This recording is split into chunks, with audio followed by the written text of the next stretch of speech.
Hello বন্ধুরা, আমার সালাম নিন। আসসালামু আলাইকুম। আশা করি আপনারা সবাই ভালো আছেন ইনশাল্লাহ, এবং আমার প্রত্যাশাও তাই।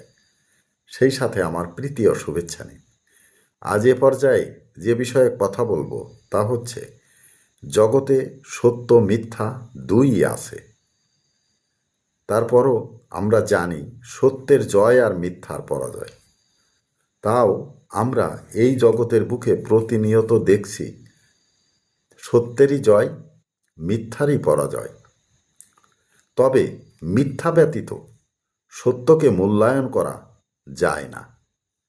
এ পর্যায়ে এখানেই রাখছি। ততক্ষণ পর্যন্ত সবাই ভালো থাকুন, সুস্থ থাকুন এবং নিরাপদে থাকুন। শুভকামনা নিরন্তর সবার জন্য সবসময়। ধন্যবাদ ফেসবুক মেটা, ধন্যবাদ সকল বন্ধুসহ সবাইকে। আবার দেখা হবে অন্য কোনো ভিডিওতে। আল্লাহ হাফেজ।